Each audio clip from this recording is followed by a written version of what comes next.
Shri Guru Shri Yudapadakavalam Shri Gurun Vaishnavanscha Shri Rupam Sakrajatam Sahagana Raghunathan Vitam Tam Sajivam Sadvaitam Savadhutam Parijana Sahitam Krishna Chaitanya Devam Shri Radha Krishna Padam Sahagana Lalita Shri Vishakhan Vitamscha Namo Om Vishnu Padaya Krishna Presthaya Bhutale Srimate Bhakti Vedanta Swamin Nidinamine Namaste Saraswate Deve Gauravani Pracharini Nirvishesha Shunyavadi Paschatya Deshatarini Vancha Kalpatarubhyascha Kripa Sindhubhya Evacha Patitanam Pavanebhyo Vaishnavebhyo Namo Namaha Jai Shri Krishna Chaitanya Prabhu Nityananda Shri Advaita Gadadhara Shivasadi Gaur Bhakta Hare Krishna Krishna Krishna Hare Hare Hare Rama Rama Rama Hare Hare. Hare Krishna and a very warm good evening to all of you. It is indeed quite warm and pleasant. A very pleasant change for me coming in from 35 degrees in India to 7 degrees in London and went down to -1, and suddenly to come here with 20 plus is definitely a very pleasant experience. And I'm very happy to be with all of you this evening. And Dr. Soni and Dr. Subanti, thank you for hosting us this evening. Pleasure. And to all of you for having come here. Today our dear Radha Mohan Prabhu asked me to speak on success and lessons from the Ramayana. The word success is, of course, something very familiar to us. Who doesn't want success? Everybody wants success. The question, however, is success in what? That's the first and most important point. What is our objective? What is our aspiration? What is that field? What is that specific thing in which we are seeking success? Someone may be a successful sportsman, someone a successful businessman, someone a successful professional, a successful student. How do we gauge success? What is our standard for judging success or measuring success? Of course, we don't have an objective standard, but there are some thumb rules we have in mind, some basic concept of success that we have in mind.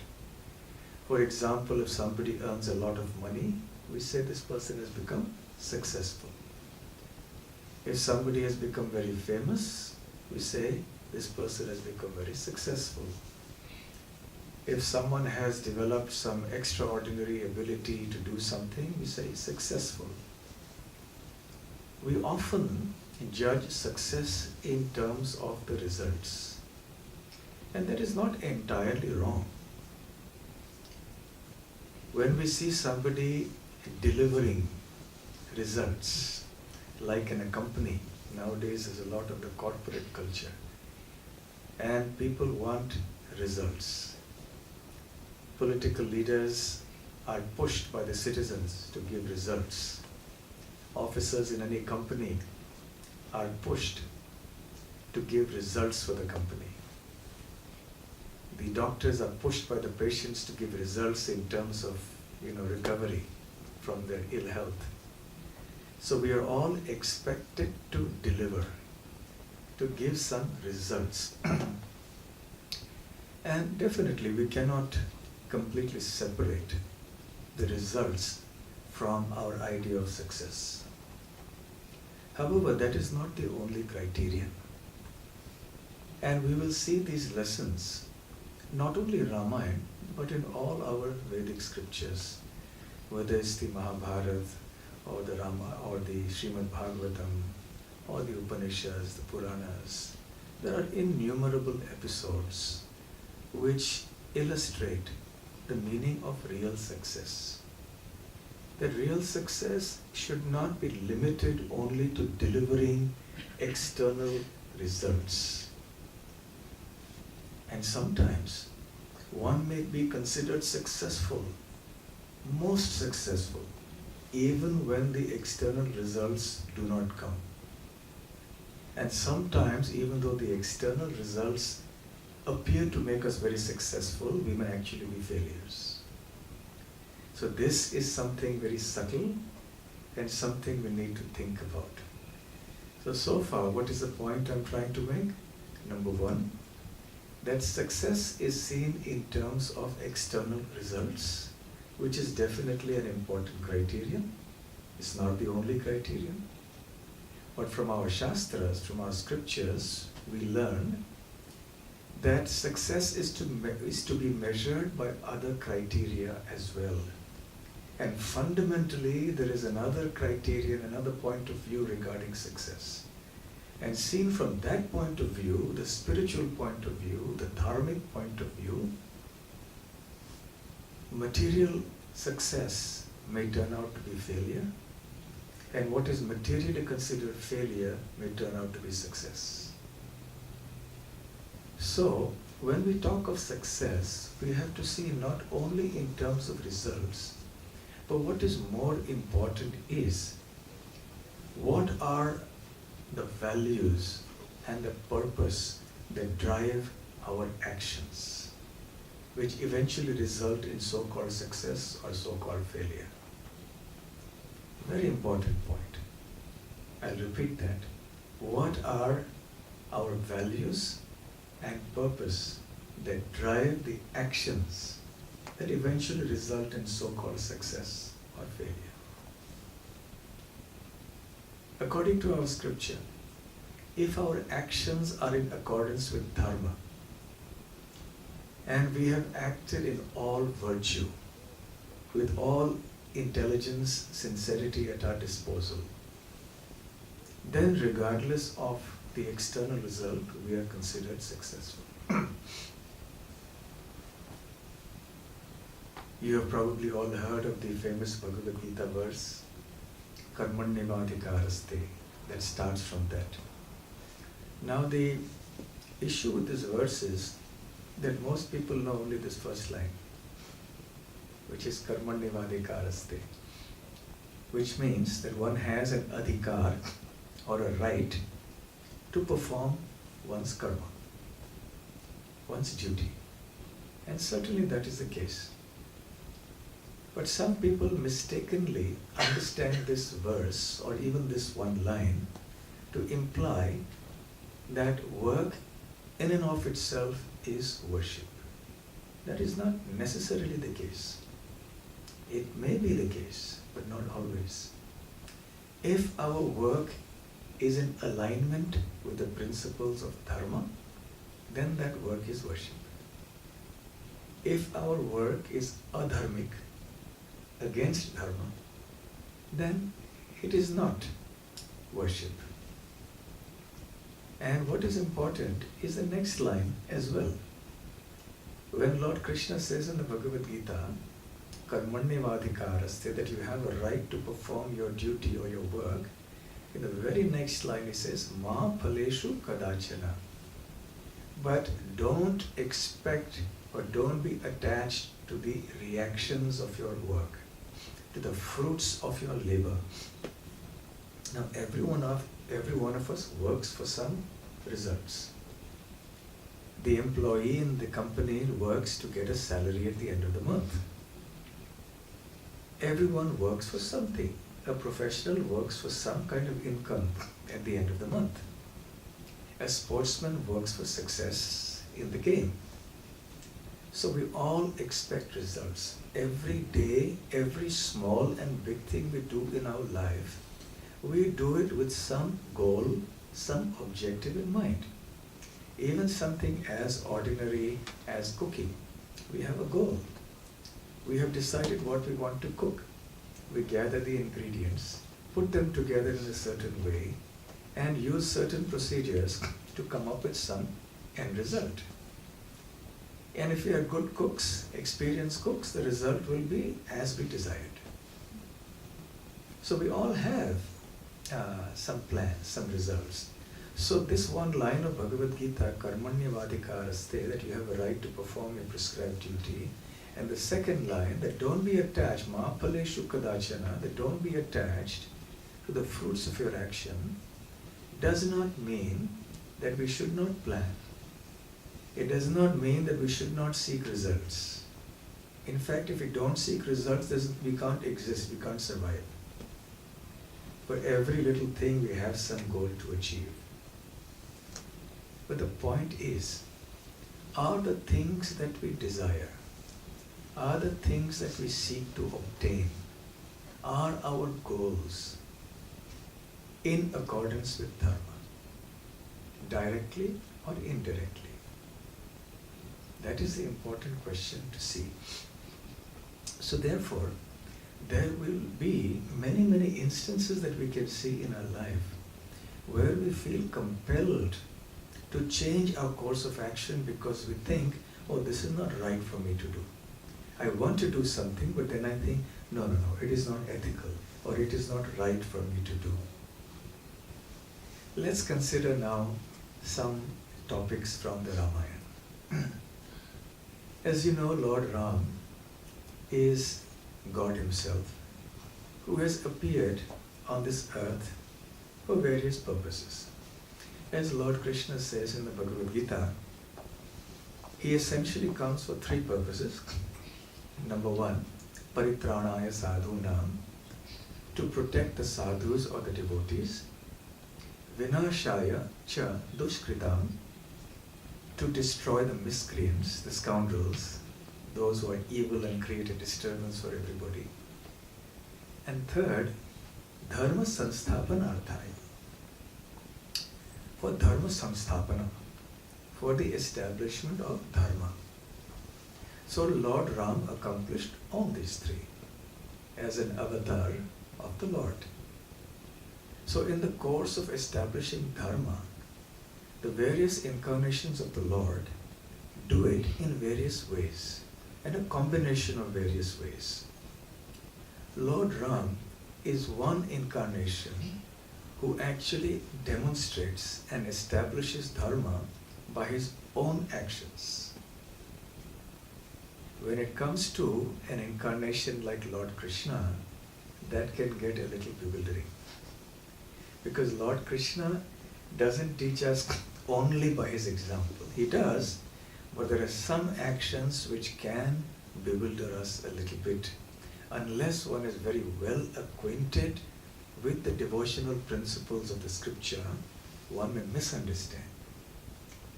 But even Lord Ram's actions can be misunderstood and are indeed misunderstood by many. But Lord Ram has come to teach us personally through his life, through his words, and through his actions and behavior, as to how an ideal human being should be. So he is Purushottama. Purusha means person, and Uttama means the best. So he is the best amongst all people, and he is Maryada Purushottam, which means he sets the standard for dharmic behavior, for proper conduct. Lord Ram's basic character is very noble. When we speak the word noble, some impression comes in our mind. Oh, he's a very noble person. Immediately you think of someone who's very virtuous, very big-hearted, and a certain picture of that person emerges in our mind. So Lord Ram is the ultimate noble person who embodies in his own personality certain characteristics which are desirable for all cultured and civilized people. Some days ago, in our temple in Bhaktivedanta Manor in Watford, on the occasion of Ram Navami, we had a series of lectures on Ramayan. So I was mentioning in one of those lectures that the very beginning of the Ramayan points out Valmiki contemplating on the ideal characteristics of a human being. Who is an ideal or perfect human?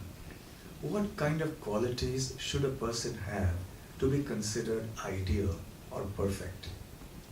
And even as Valmiki is sitting there in his ashram and thinking deeply about this, his guru, the great sage Narada, comes. And understanding that Valmiki is immersed in deep thought, he asks him, "So my dear sage, what is it you're thinking about so deeply?" And then Valmiki reveals his mind and says, "O great sage, I'm wondering whether there is any perfect human being here on earth, living presently, not just in history, but currently living." And he points out 16 such qualities. Of course, the Lord has infinite qualities, innumerable, noble and divine qualities. But Valmiki Muni is specifically referring to a human being, and he points out 16. Not that the 16 completes the entire list of good qualities that one can possibly have, but the 16 very noteworthy qualities are mentioned by Valmiki. Now, Lord Ram is not a human being. Even when the Lord appears within the human society, he acts like a human, but he is never a human. He may speak like a human, act like a human, look like a human, but he remains always the Supreme Lord. In the Srimad Bhagavatam, the great Queen Kunti, the mother of the Pandavas, speaks a very beautiful verse to Lord Krishna. Her prayers, Kunti's Stuti, are very well known. She says, "Janma karma cha vishvatman ajasya karturatmanaha nishu yadhasu tad atyanta vidambanam." She says, "My dear Krishna, it is indeed very bewildering, vidambanam, that you who are unborn take birth. You who have no duty to perform actually come to this earth and perform a variety of duties. And not only that, you appear in a variety of species. Yadahasu, you sometimes become an aquatic, like a fish. Nri, you sometimes come in the human form. Rishi, sometimes you come as a sage. Tiryan, sometimes you become an animal. Not become an animal, but you appear in the animal species." So it is indeed bewildering, because even though you are the Lord, you appear in all these species. So when the Lord appears within a given species, he acts like any other normal entity of that species. So when he is born as the Matsya avatar, he will swim like a fish. When he appears as Narasimha, half lion, half man, he roars like a lion. So similarly, when he comes as Lord Ram, and he is here establishing dharma, trying to teach what ideal human behavior should be, we should know that he is still always God. He is always the Supreme Lord. But he is merely acting in a certain way, appearing to be a human, and telling us how an ideal human being should be. So as Maryada Purushottam, there are exemplary ways in which he dealt with the weaknesses of the human mind. One of the weaknesses which I'll deal with now is an inkling for power, a lust for power. Generally, people like to have power and influence over others. And there are some in whose mind this becomes a very strong, compelling urge. So especially those who want to obtain positions of political power, military power. So they want power at any cost. And human history is replete with so many instances when people have done anything to get political, royal, or social, or some other kind of power. Power is not an easy thing to handle in this world. Some wise person has said that adversity is hard to tolerate, but we all do it in our lives. How many of us have not had adversity in our life?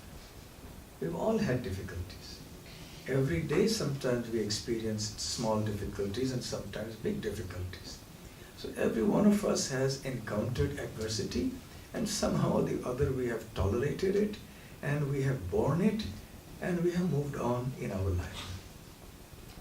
So the test of a person's character is not merely how he or she conducts herself or himself in adversity. That is one indication. But this wise person said that the test of real character is when you give somebody power or the temptation of power. That is the real test of a person's character. Give that person power and see how he behaves.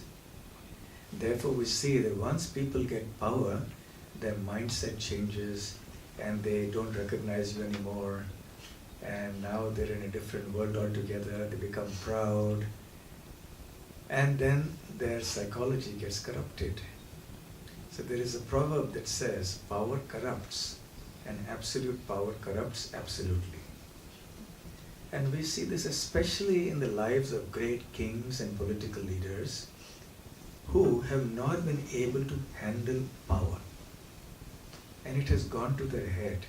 They become so proud and they become very exploitative, and they do anything to stay in power or to get power. Now, most of you are from India, I suppose, so you are familiar to some degree with Indian history. So in the medieval ages, there was King Aurangzeb. I'm sure you have all heard of him. Now, his father was Shah Jahan. Shah Jahan was the king, emperor, and he was ruling. And somehow or the other,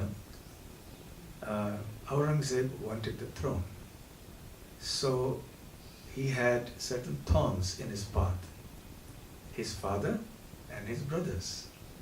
So he teamed up with one brother and he imprisoned his father, and he killed the other brother who was the favorite of the father. There was Darashiko, who was a very learned person. He also read the Upanishads and he was a very wise man, unlike Aurangzeb. Then Aurangzeb, after doing that, he also killed his own brother who had helped him to imprison his father. So he killed his brothers, imprisoned his father, and then he came on the throne. So the lust for power can be so strong that people can kill their brothers, imprison or even kill their own father, mother, anybody. They are willing to go to any lengths because they think that this is the standard for success in life. If I become the king of the land, this is my success. And to attain that success, they are willing to do anything and everything. There is no consideration of dharma or virtue in such a situation. And human history, not just in India, in any country of the world, is full of such instances. But look at the character and life of Lord Ram. Such an astonishing display of it is my bounden duty to ensure that I obey your every word and to protect your dharma. You have given your word to Mother Kaikeyi long ago that you would grant her 2 boons. She has asked for these 2 boons. No matter whether these boons are very painful to you, to anybody else, they must be done. You must stay firm to your vow, to your word. One of the characteristics of qualities of Lord Ram that Valmiki has spoken about is that he's Satyavakya. He speaks the truth and he abides by the truth. And therefore he is Dharmagya. Dharmagya means one who not only knows what Dharma is in all its entirety and its intricacies, but he also follows Dharma. It's not enough to know what Dharma is intellectually, theoretically, but one has to live Dharma. One time, our founder Acharya Srila Prabhupada met one gentleman who came to him from India, and this gentleman said, Swamiji, I can recite Bhagavad Gita in 48 minutes. And the way he said it, Srila Prabhupada understood that this gentleman had become a little proud, that he was able to recite Bhagavad Gita in 48 minutes. So Srila Prabhupada asked him, I'm very happy that you can recite Bhagavad Gita in 48 minutes, but can you live Bhagavad Gita for 48 minutes? So it is not enough to just theoretically know some things, intellectually know something. To what degree have we assimilated that knowledge? To what degree have we realized that knowledge? This is the difference between jnana and vijnana. Jnana is knowledge, vijnana is experienced knowledge. Just like in any field of science, or other fields as well, you have theory and you have practicals. So you learn the theoretical knowledge and then you go to a laboratory or something and you practically verify it all. So it has to be vijnana. So the word dharmagya indicates that not only did Lord Ram understand what was dharma, he lived dharma in every moment of his life. So he told his father, my dear father, at any cost, your word will be protected. You have asked me to go to the forest, and I will do so at any cost. In fact, after instructing Ram or telling Ram in a heartbroken state that this was what has happened, Dasharath Maharaj did something interesting. He knew that he was bound to his word. So he asked Ram to go. But then he later told him, Ram, my heart is completely broken. I cannot bear the very thought of you not being the king after me, of not being the crown prince now, and what to speak of you going into the forest for 14 long years. It is unthinkable for me. Nothing can give me more grief than this. I would rather die than see this happening, but I have given my word. So please, Ram, I beg of you. He started pleading with his son. Please forcefully imprison me and sit on the throne.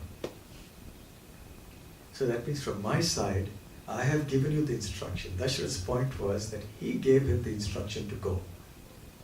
So Dasharath has kept his word.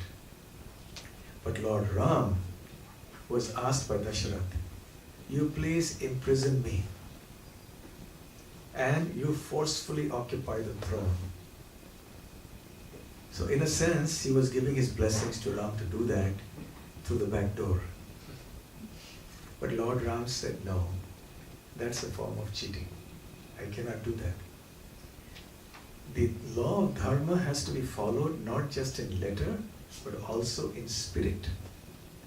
It must be completely followed. And I cannot do this because the spirit is that I should not be here. I should be elsewhere and I should be obedient to you as my father. And I have to protect your vow, your truthfulness, your satyam. So Lord Ram refused to do that. He said, I will help you to fulfill your vow. And then he had no hesitation. There was no bitterness. There was no frustration. Oh, just see this Mother Kaikeyi. What has she done to me? She has ruined my career. She has ruined my life. It is only a short time that just this morning I was going to be announced proclaimed the Yuvaraj, the crown prince. And now just see, because of my stepmother, what's happened to me? I've lost everything. He did not repent like that. He did not blame Kaikeyi. He understood this was the way of providence, of destiny. You see, success and failure, happiness and distress, pleasure and pain, fame and infamy come as a result of destiny. Destiny is nothing but the results of the karma or the actions that we have performed in previous lives. So when we have performed some actions in the past, the reactions will unavoidably come. We cannot escape them. It is said that just as one's shadow will follow one wherever one goes, our karma will follow us. Another interesting analogy given in the Shastras is, a calf can search out its mother even in the large herd of many, many cows. The calf will perfectly understand who its mother is and will go right up to the mother to drink milk. So similarly, unerringly, without fail, without any mistake, our karma will seek us out like a guided missile. Nowadays you have these laser-guided missiles, heat-seeking missiles. So if you have an enemy plane or something and you shoot a missile, and that missile will seek out that aircraft or something and it will hit it. Of course, now with guided missiles we have misguided men that go behind it. That is the unfortunate part. But the principle is that our karma will seek us out wherever we are, in whatever situation, however strong or weak we may be. So then why should one worry so much about it? Why should one unnecessarily struggle against one's destiny, especially by following adharma and by creating further sinful activity which will bring another cycle of bad reactions and suffering in our life? So Ram understood that this is the working of destiny. And therefore the proper dharmic thing for me to do is to just accept it in an equipoised way and to follow it with no rancor in the heart, with no grudges, with no ill feeling towards anyone, not only towards his father but even towards his stepmother Kaikeyi. And genuinely, as Valmiki Muni explains, Lord Ram bore only affection for his mother, his stepmother Kaikeyi. He never bore any ill will towards her. Actually, some time later, it was Kaikeyi whose heart changed. Kaikeyi was not actually a bad woman. She actually loved Ram very much as she loved her own son, perhaps more. But she was instigated by Manthara, her maid. And because of that, her mind turned.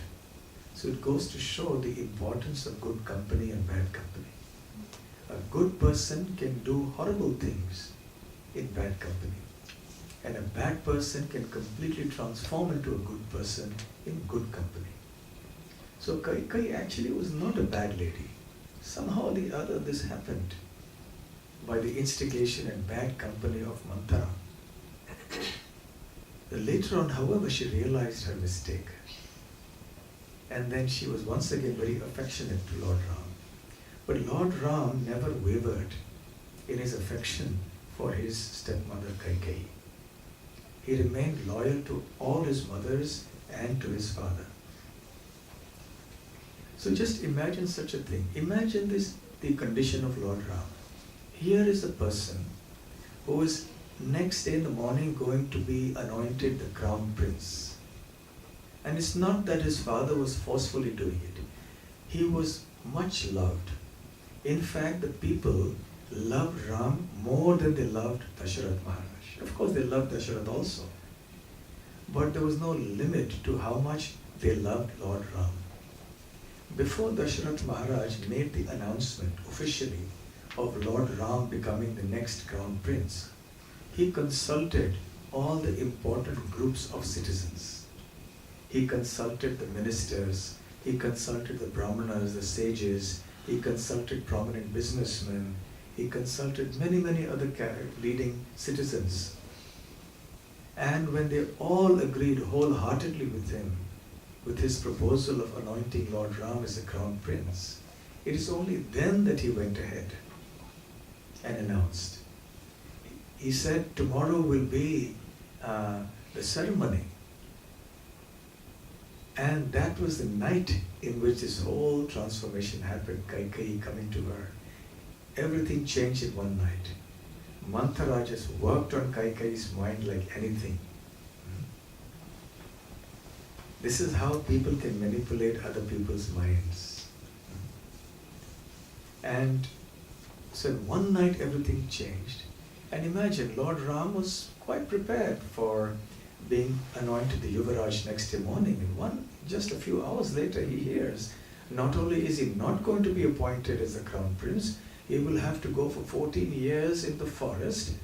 He will not be permitted to enter into any town or city. He will have to live only within the precincts of the forest. He will have to wear tree bark, and he will have to eat only roots and berries and fruits that are found in the forest. On one hand, he was raised in all his 27 years, because this incident took place when he was about 27. For 27 years, he had lived a comfortable life.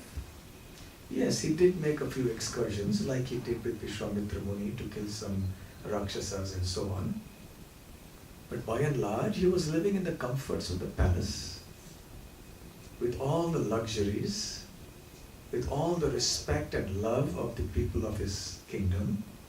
And now all of a sudden, he's told, 14 years, you have to go into exile. So any other normal person would have been so shocked, would have been traumatized. They would probably have to go to our hostess for advice. I think you're a psychiatrist, aren't you? Yes. So anybody else in this situation would get so disturbed. They would think, everything has been taken away from me. Overnight, literally overnight. But he didn't do that. He was completely calm. He accepted the situation, he considered it deeply, and said, this is the right thing for me to do. This is the virtuous thing for me to do. In fact, it was he who convinced everybody. Nobody else except Kaikeyi and Manthara wanted Ram to go into the forest. Everybody, including the ministers, the citizens, everybody wanted Ram to stay. But it was he who persuaded them all. Even after Ram left Ayodhya, he went up to a point in the chariot. Dasharath Maharaj's minister Sumantra rode them in a chariot to a certain point. And all the citizens of Ayodhya followed behind on foot. And they said to Kaikeyi, you can have your kingdom and let your son be the king, but your son will be the king of an empty kingdom. Not one human being or not even an animal will remain here. We will all go with Ram, and he will rule us in the forest. We will all live in the forest. And with that determination, the citizens of Ayodhya followed Ram. And finally, at a certain point, Ram had to undertake an act of deception to throw them off the track, so that they would all go back to Ayodhya, so they couldn't find him.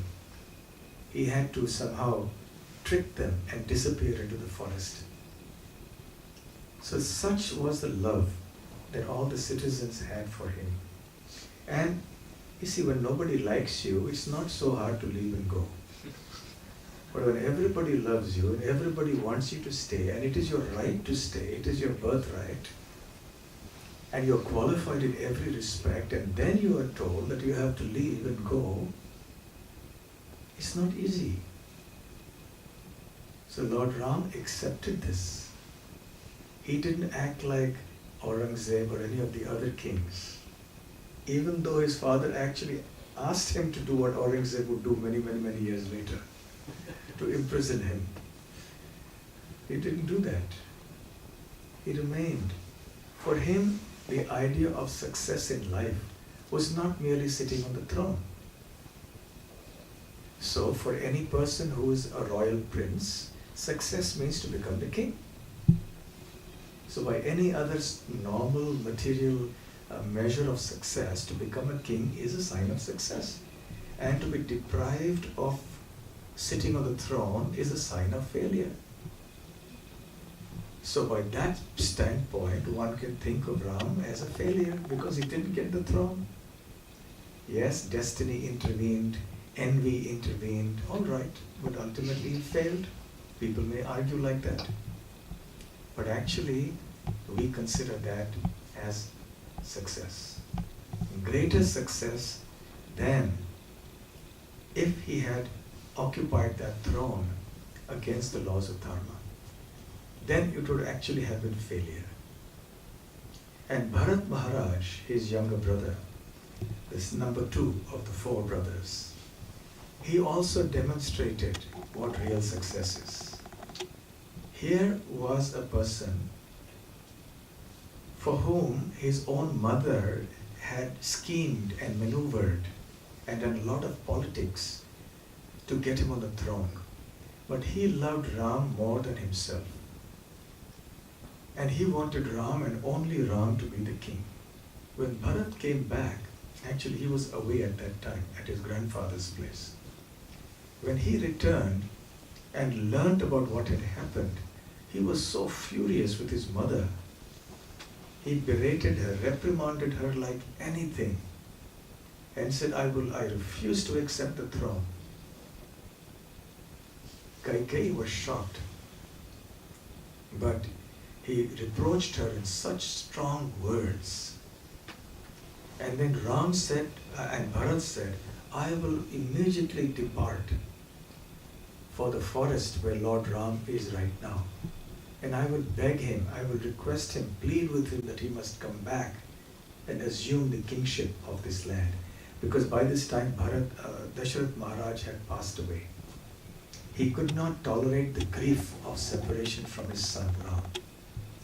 So a short while after Ram left for exile with Sita and Lakshman, Dasharath Maharaj could not survive. He left. He departed from this world. And a message was sent to Bharat. He wasn't told what had happened. He was just told to come back. So he quickly came back, and when he found out all that had happened, he was furious.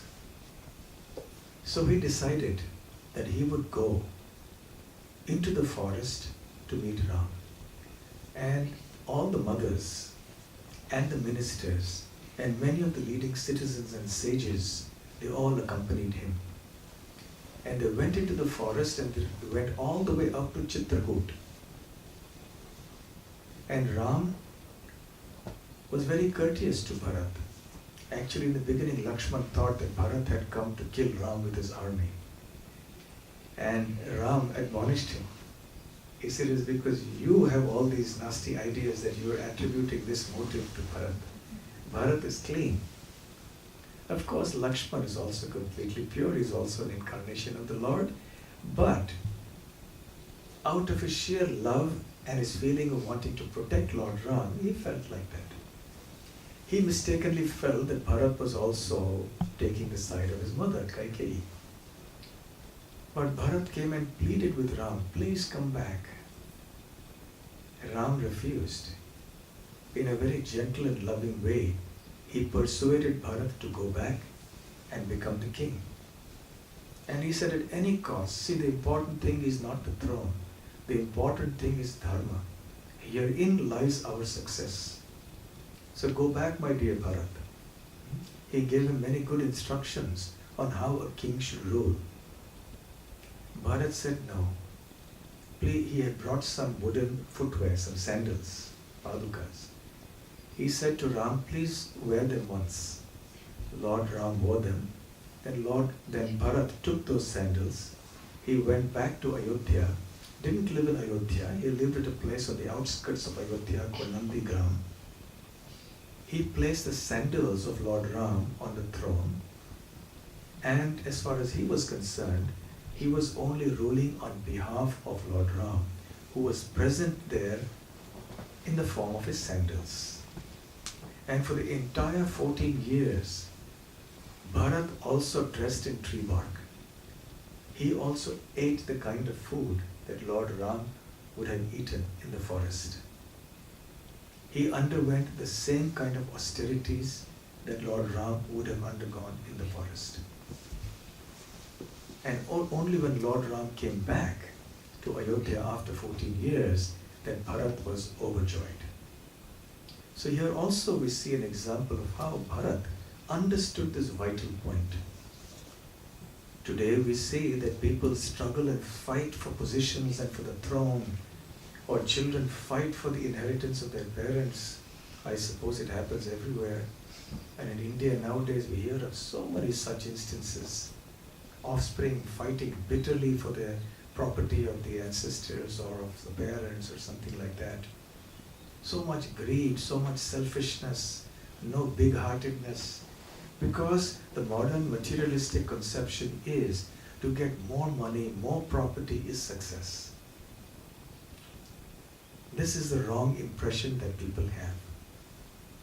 And therefore, anything that can bring more power, more money, more enjoyment, more prestige, these are considered signs of success. And dharma is nowhere in the picture. The first quality of Lord Ram that Valmiki mentions in the beginning of the Ramayana is that he is Gunavan. Gunavan means one who is fully endowed with all sorts of gunas. Gunas means qualities, all sorts of auspicious, wonderful qualities, sublime qualities. Now, today, people want to become Dhanavan only. Dhanavan means to become wealthy, to have dhan, wealth. But nobody wants to become Gunavan.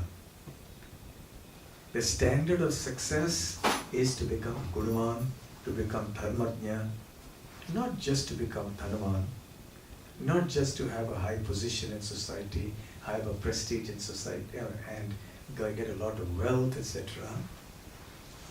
So both Ram and Bharat have demonstrated this through their life.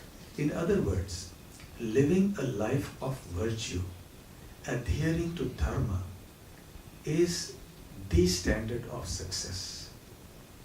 And never mind if in the process of following dharma, we may have to face reversals in our material life. We may be deprived of some wealth, perhaps deprived of some position, which is rightfully ours. If indeed it is rightfully ours, then we do have a right to prevent ourselves from being exploited. Inasmuch as we should see that justice is done for everybody, inasmuch as we would like to ensure that nobody else is exploited, it is also our dharma to prevent ourselves from getting exploited. That is the whole reason for the battle of Kurukshetra. Krishna did not want to fight in the beginning. It is only when all avenues were exhausted that Duryodhana was being so stubborn and adamant and evil, he was not even willing to part with as much of land as is on the head of a pin in his famous coat. Then, even after Lord Krishna had tried to be a peace messenger, there was no option left. Then there had to be a war. So one has a right to protect oneself, to protect one's interests, reasonably so. But still, all this should be in accordance with dharma. Then one is successful. So today this measure or understanding of virtue is a long lost phenomenon. How many people today will give precedence to virtue and dharma over material attainments and acquisitions. Very few. So we need a bit of a paradigm shift. Some shift in thinking about what constitutes success. And Lord Ram has indicated, not only was he not attached to power, but even in his absence, he took to it very nicely. Even the absence of power did not disturb him. And eventually when he came back and ruled, he remained exactly the same as before. That power never went to his head, so to speak. He never became arrogant. He still looked after his citizens with as much love as before.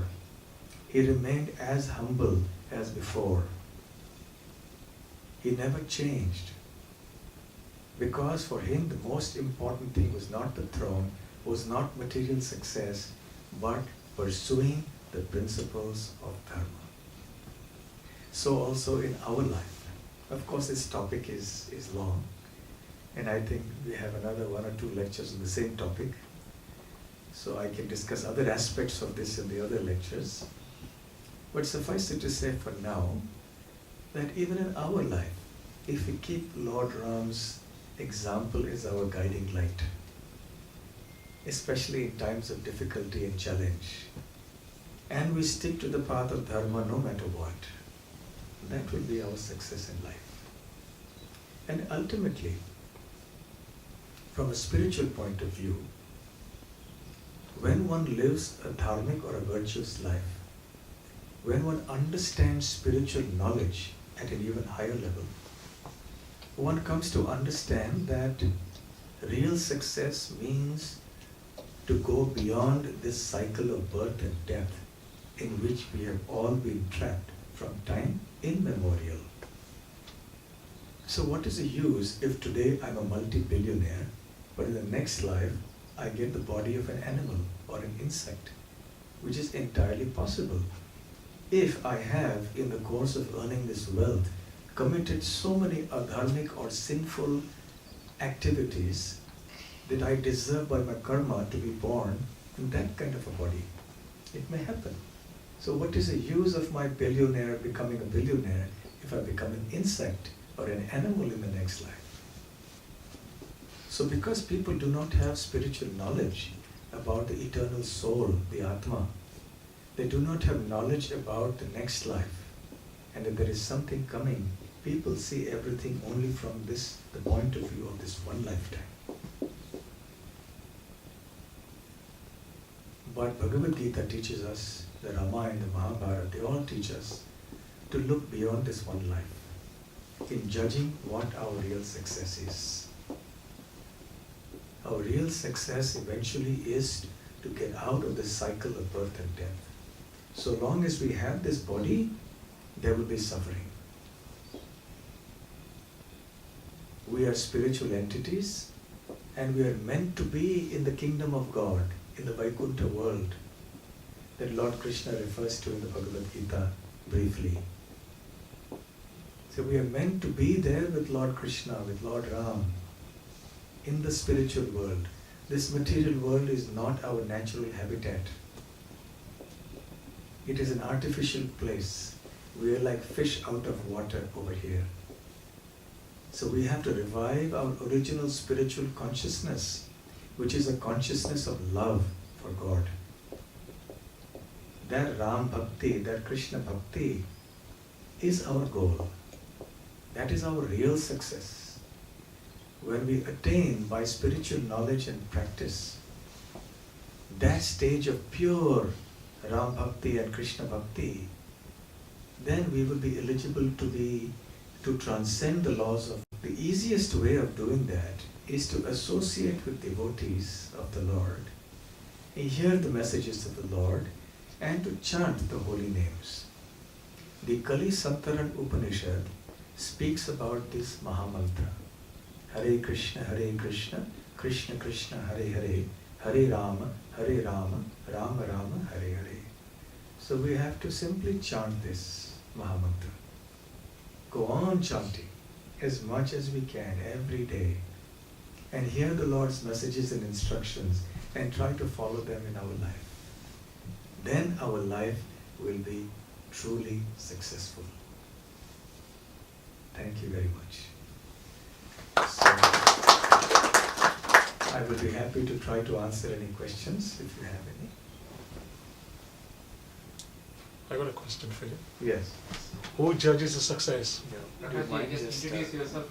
All right, okay. Sorry, my name is Prakash. Can you pour this out? Okay. My name is Prakash Samani. I live in Stoke-on-Trent. I've been here for 47 years. I just want to ask, who judges the success? Is it the business community, is it the cultural community, or is it our society? Because what I think I'm successful, but Yes. who judges me? Okay, very good question. Mr. Samani, right? Yes, that's right. Mr. Samani's question, who judges success? Is it the business community? Is it the society at large? Who judges? Material success may be judged by all the categories that you mentioned. But real success will be judged by the great devotees, by the sadhus. And typically there is a threefold test that is called Guru, Sadhu, Shastra. So our standard of our success has to be measured against the knowledge and the standards that are given by Guru, that is the spiritual master, by Sadhu, that is the previous spiritual masters, and also other sadhus, contemporary, and Shastra, which means the scriptures like the Bhagavad Gita, the Ramayan, Maha-Mantra, Upanishads, Puranas. That is our standard. So we will, just like if you want to know who is a good mathematician, you have to ask other mathematicians. If I say that such and such is a good mathematician, or if I don't have training in mathematics, my word doesn't carry much weight. But when the body of mathematicians say that, okay, this is a good mathematician, then that makes sense. So similarly, when we're in the spiritual field, those who are advanced in that field, those who are expert in that field should judge. Who is successful? Ah, yes, this is a genuine spiritualist. This person is successful. Right? Any other questions?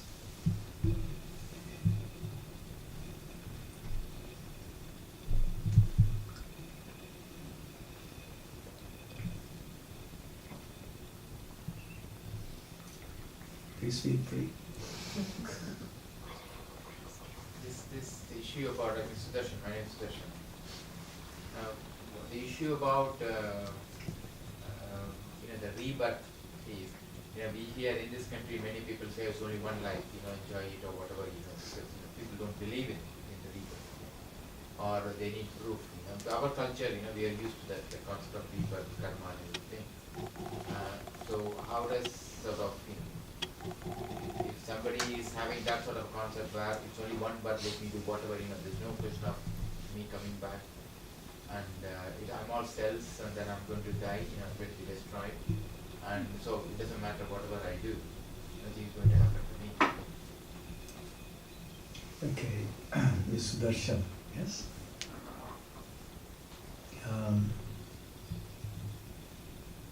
You're also a doctor, isn't it? I'm a doctor. Doctor. Also a psychiatrist? Yes. Quite a few psychiatrists here.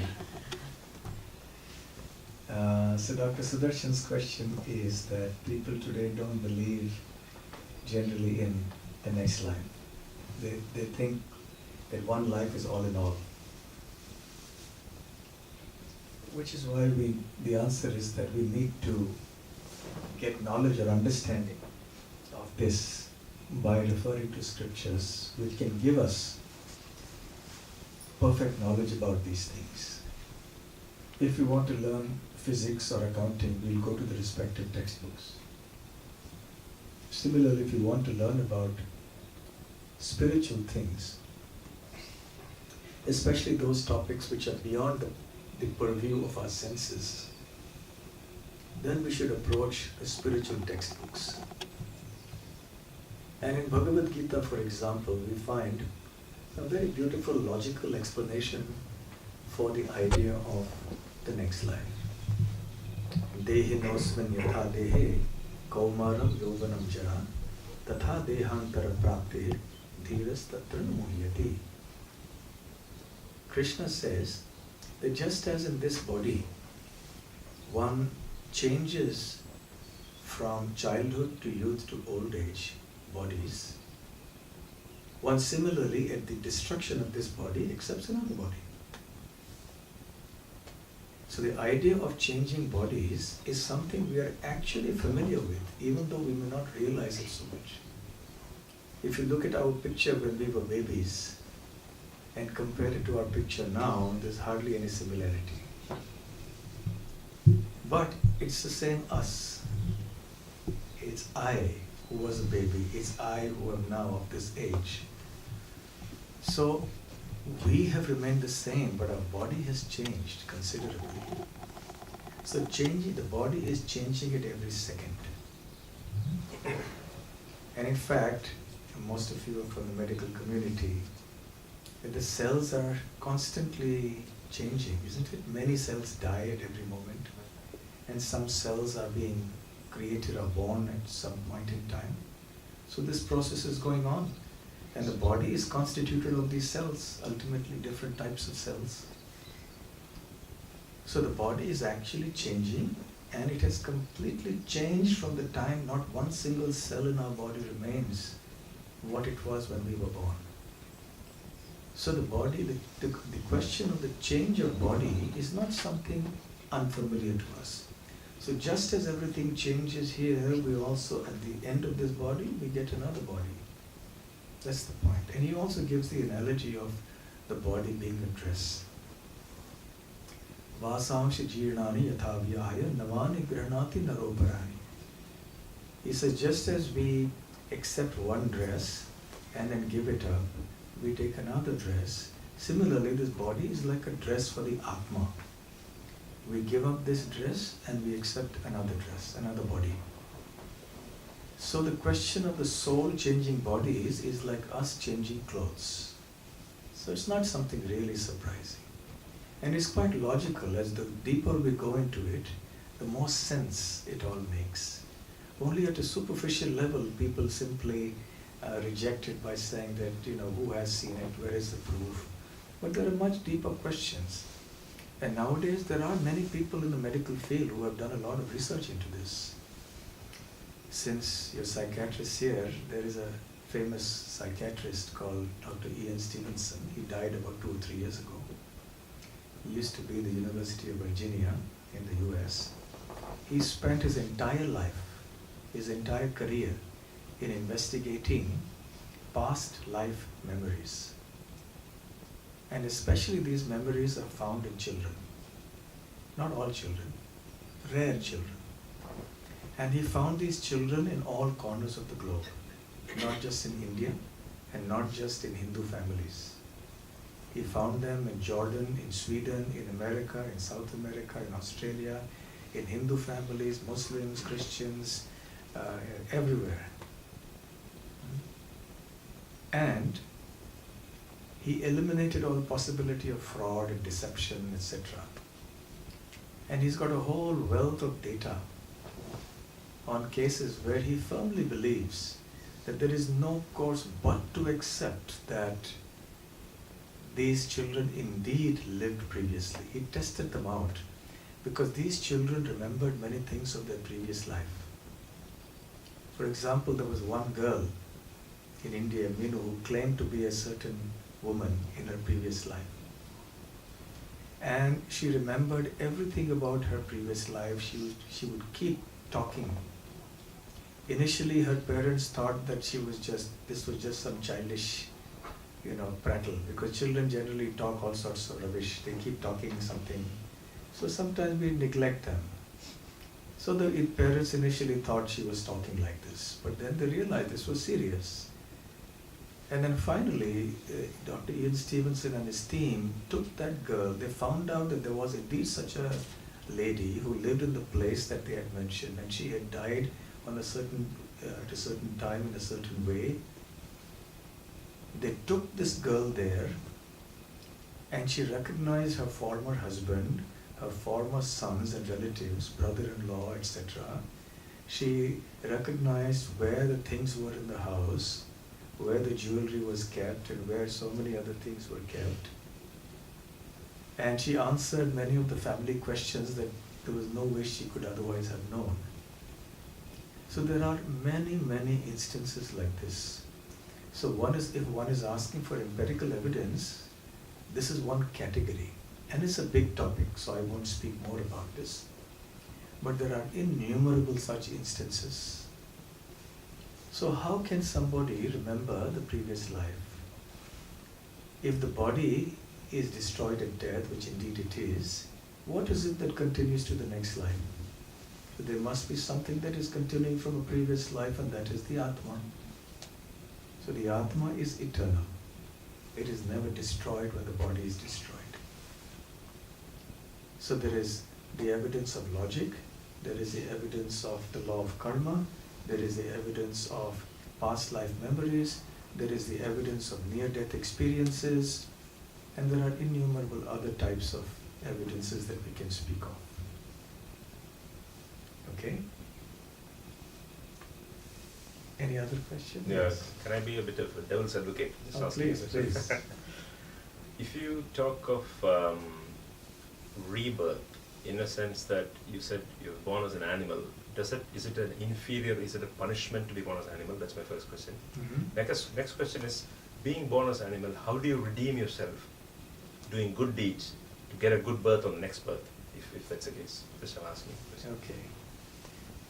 Dr. Swami, right? Are you a Yes. psychiatrist too? I'm a surgeon. actually. Surgeon, okay. Which surgeon? I'm a general surgeon. General But I'm a breast cancer surgeon. So, yeah. Okay. So Dr. Soni's question is that is a birth as an animal considered a lower birth? And in an animal birth, how can the individual redeem himself? By doing good deeds. Because does an animal have any conception of what is a good deed, what is not, etc. Right? Now the answer is yes. An animal birth is considered a lower birth. Because an animal is not endowed with the capacity to reason and understand spiritual knowledge like humans are. So it is indeed a lower birth. An animal is not generally in a situation to question its own existence and suffering. We can ask ourselves, why am I suffering? Why am I forced to get born again and again? An animal cannot ask this question. The second question is about how the animal can redeem itself. Actually, by the laws of karma, as given in the Puranas and the Shastras, the human form of life represents a junction, a critical junction. When you come to a railway junction or an airplane junction, then you come to that point and then you go to various destinations from there. So the human form of life is the form of life where we generate our karma, for which we are accountable, responsible, and answerable. If that karma is bad, now what is bad, what is good is another topic for another lecture. If we do action that is bad, we get a lower birth. Lower births also are of various kinds, so many other species. So one falls down to a certain level. And then, once one has fallen down, one undergoes pain for one's sinful activities that one has performed in the human form of life. So then, once one is in a lower species, then one is no longer accountable or answerable for one's actions. One merely enjoys or suffers the results of the karma performed in the previous human life. So therefore you may see some animals like a dog, a stray dog in India for example, suffers like anything. It's tortured, other dogs bite it and doesn't get food to eat. On the other hand, you may see some dogs here who are taken to beauty parlors, who sleep on silken beds, so they are dogs. So obviously they've done something sinful in their previous human life, but they've also done some piety because of which they've got such a dog's life. Right? So it's a combination. So in the lower species, one doesn't generate karma for which one is responsible or answerable. One just burns out the karma that one has performed in the previous human life. And then there is a process of natural evolution of the soul to the different species. Still automatically by the laws of nature one comes to the human form. This doesn't happen by endeavor. It happens automatically. One comes to a certain point. At this point, there is still a residual karma left. It is not all been exhausted by lower births. Then one is born in a certain type of human body. One starts exhausting that karma, but in the process one generates more karma as well. And then again the whole question of whether one will take birth as a human, as a lower species, or go to higher planets, or whether one will be liberated from the cycle of birth and death. Okay? Yes, you have a question. If you're a boy in your life now, If you're what? if you A boy. a boy A boy. in this life, would Yes. you be a boy in the next life, or could you be a girl? Interesting question. If you're a boy in this life, can you be a girl in the next life? Maybe. Maybe not. One may not even be a human. One may become a tree, for example. It's possible. One may become an animal, or a bird, or an insect. Or one may become a king, or a queen. So it depends on our karma, the karma that we perform in this life. Okay? Generally, even for those people who believe in some sort of karma and rebirth, there is a mistaken idea that a human can only be reborn as a human. But that is not the case. The knowledge is very clear. One can be born in any situation of life depending on one's karma. Okay, so thank you very much. You have been a very patient audience. Can I just say something? Yes. I don't know whether it's allowed because today is Hanuman Jayanti and you talked about Ramayana as well. That we can chant Hanuman Chalisa with this once. If you like, yes. We can, Hanuman will be pleased when we chant his master's name. The greatest thing that pleases Hanuman is the chanting of his master's names, Ram. So if we chant the name of Ram along with Lord Krishna, then Hanuman will be most pleased. So maybe we can chant the names of Lord Ram, and that will please Hanuman. I was just mentioning to our Radha Mohan Prabhu that today being Hanuman Jayanti, I was thinking of next 3 days in our Manchester temple in the morning, I was thinking of speaking about Hanuman, speaking Hanuman Katha. But today, since we had a specific topic, I stuck to that mostly.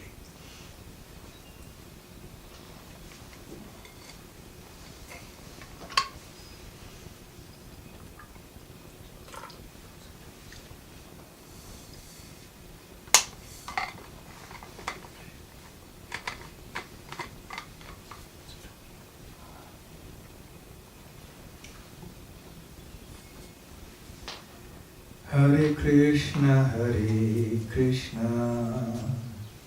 Krishna Krishna, Hare Hare, Hare Rama, Rama Rama, Rama Hare Hare.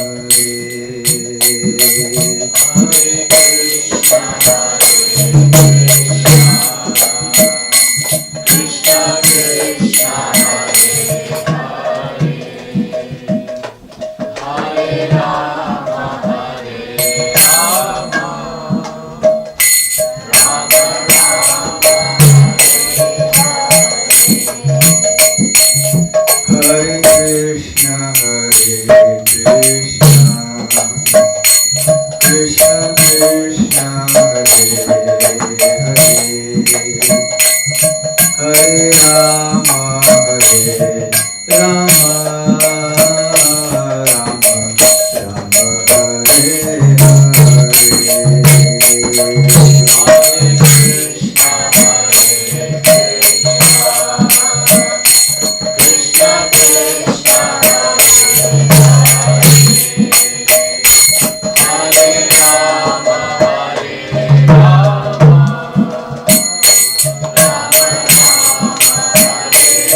Hare Krishna. Shri Sita Ram Lakshman Hanuman ki. Thank you very much. Can I please ask one question? Sorry, it's Yeah, just sure, quick sure, one. sure. Mostly they're saying that, I'm not sure it's in Gita or somewhere, that one should not associate oneself with the result of the work, whatever the gain. So it's not because of me I have got the positive. Yes, I discussed this in the beginning of the talk. Were you there? Karmane Vadikara. Yeah. But one should not be attached to the results of one's actions. Ma karma phala heturbhur. One should not think oneself with the cause. Mate karma, mate sangusto akarmani. One should not be attached to not doing one's duty also. So the word karma indicates duty. So duty means that which is the right thing to do. Right? It is not the wrong thing. So inasmuch as one has a right to do one's prescribed duty, but one does not have a right to do that which is not our prescribed duty or that which is prohibited in the scriptures. Now, this sense of doership is seen at different levels. At one level, yes, we are doing the act, and therefore we are answerable for it. At another level, it is nature that is doing the act. At an even deeper level, it is only God who is doing everything. Now, these are all the three types of doers. But in the course of day-to-day actions, even though ultimately it is material nature and God facilitating the action, but because that action has been facilitated by my desire, so I am responsible. So therefore, if there's a good action performed, I get a good reaction. If I do a bad action, I get a bad reaction. So even though the act may apparently not be done by me, done by my body, but is my body also that gets the reactions, good or bad? So a Yes. bad act is also the happening of the bad act is also because of the association to you. Yes, because I have developed bad desires, bad tendencies by association in this life and previous lives. Therefore, I perform these bad activities and the reaction comes as a result of that. Okay? So there is always an association. So one person is still associated to the result. Either it's a good result or bad result. Yes, yes. As I said in the beginning, that we always strive for some result in everything we do. Whether it's cooking a meal or anything that we do. Are you a doctor too? Yeah. Not a second. So you have your patients who come to you. Yeah. So you have a very clear goal. You want to get them all right. Treat them in whichever way that is appropriate and get them all right. But even though you will do your best, you also know that there are other forces that work which may not be in your control. So curing the patient may not be completely in your hands. You may contribute very significantly in the process of healing and recovery. But despite the best medicines, despite the best diagnosis and investigative and therapeutic instruments, the patient may not recover. There are other powers at work. So you know that yes, you are doing it and you want a certain result. Sometimes you may get it, sometimes you may not get it. But isn't it that ultimately a person should try to dissociate himself with either the positive or the negative result? Yes. So that association Mhm. is something one needs to get over it. Yes, your question is, shouldn't one dissociate oneself with the good and bad results? Yes, indeed. One has to transcend that. And one can only transcend that when one performs spiritual or devotional activities, which are on the platform of the Atma, the soul. Good karma, bad karma are on the platform of this body. Therefore, you are responsible. So you will get the reactions, good or bad. But devotional karma, devotional activity is on the platform of the Atma. Therefore, the results are eternal. And when one performs all one's activities on the platform of the soul, then one transcends the negative and positive results of ordinary karma. Then one will live in this body as, let us say, in a mechanical way, because one has to deal with the body, just like you deal with your car. You deal with it in a mechanical way. You see that there is fuel, you see it gets serviced. If there's something broken, you'll get it repaired. You do the needful. But you don't identify yourself with the car. You don't think that you are the car. You know that you have a life separate from the car.